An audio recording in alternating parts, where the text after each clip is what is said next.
It's you versus the system. तुम्हारी system से लड़ाई no, it's you with the system. भाई कैसी बेवकूफी की बात लिख रहे हो आप सोशल मीडिया पे अपने। इट्स यू वर्स कर ही दिया, यू वर्सेस सिस्टम।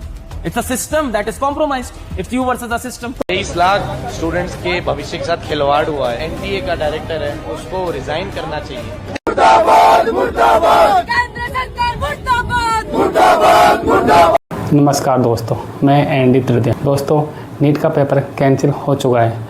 लाखों स्टूडेंट सड़कों पर उतरे। इस मामले में देश में कई जगह विरोध प्रदर्शन हो रहा है।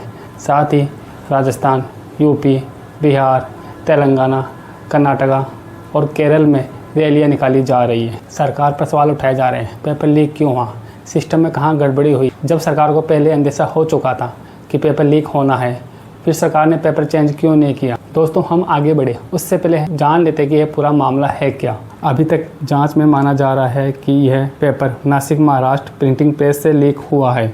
इंडियन एक्सप्रेस के मुताबिक नासिक के शुभम खैरनार नामक व्यक्ति मेडिकल स्टूडेंट ने 10 लाख रुपए देकर क्वेश्चन पेपर की फिजिकल कॉपी खरीदी और उसकी एक सॉफ्ट कॉपी बनाकर इसे 15 लाख रुपए में गुड़गांव में बेच दिया। गुड़गांव में इससे हैंड रिटन गैस पेपर बनाया गया, जिससे नीट के ओरिजिनल पेपर से 135 में से 120 क्वेश्चन डाले गए, बाकी क्वेश्चन बाहर से मिक्स कर दिए गए। टोटल 410 क्वेश्चन का गैस पेपर बनाया गया। ऐसा इसलिए किया गया ताकि किसी को शक ना हो। नीट एग्जाम के ठीक एक हफ्ते पहले गुड़गांव के एक डॉक्टर ने यह गैस पेपर 30 लाख रुपए में जयपुर के 2 भाइयों मांगीलाल और दिनेश बीमाल को बेच दिया। दोनों भाइयों में से एक भाई ने यह पेपर अपने बेटे को भेजा जो सीकर में नीट की तैयारी कर रहा था। इसके बाद दोनों भाइयों ने यह पेपर दूसरे स्टूडेंट को बेचना शुरू कर दिया। यहीं से यह पेपर सीकर के एक MBBS counselling agent Rakesh Kumar Manwaria तक पहुंचा, जिसने यह पेपर 5 लाख रुपए में खरीदा, जिसने यह पेपर 700 स्टूडेंट को बांट दिया, जिसमें केरला का एक स्टूडेंट भी शामिल था, जिसको 30,000 रुपये में यह पेपर बेचा गया था। दोस्तों, इसके बाद केरला के स्टूडेंट ने यह पेपर सीकर में रह रहे अपने पिता को सेंड किया और जब पिता ने एग्ज़ाम के बाद एक कोचिंग टीचर से क्वेश्चंस वेरीफाई करवाए तो 180 में से 135 क्वेश्चन मैच हो रहे थे। पिता को समझ आ चुका था यह कोई गैस पेपर नहीं बल्कि असली पेपर था। पिता ने सबसे पहले उद्योग नगर पुलिस स्टेशन सीकर में कंप्लेन करने की कोशिश की, लेकिन अधिकारियों ने उसकी एक ना सुनी। इसके बाद डायरेक्ट NTA से कांटेक्ट करता है और NTA ने राजस्थान पुलिस से अलर्ट किया। तब जाकर इस पूरे मामले की सच्चाई सामने आती है। यह पेपर बहुत बड़े स्तर पर लीक हो चुका था।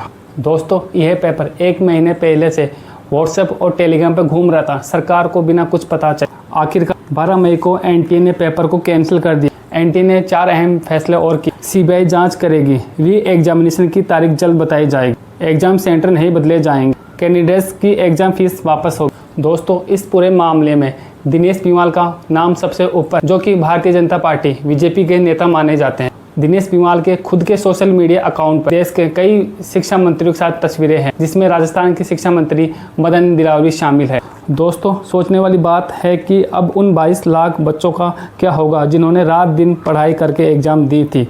कई बच्चे ऐसे भी हैं जो अपने सिलेक्शन को लेकर 100% कन्फर्म थे। सरकार को समझना चाहिए कि ये परीक्षाएं देश के लाखों स्टूडेंट्स के भरोसे की परीक्षाएं। अब परीक्षा लीक हो जाने से अगर कोई स्टूडेंट गलत कदम उठाता है तो उसकी जिम्मेदारी कौन लेगा। ज़रा सोचिए क्या गुजरती होगी उन गरीब और वंचित लोगों पर जो जैसे तैसे एक बार परीक्षा दे पाते हैं और उस एक बार की परीक्षा में पता चलता है कि वो लीक हो गया है। दोस्तों, लीक का पूरा गैंग बन चुका, सेंटर फिक्स होने लगे, पेपर व्हाट्सएप और टेलीग्राम सर्कुलेट होने लगते हैं।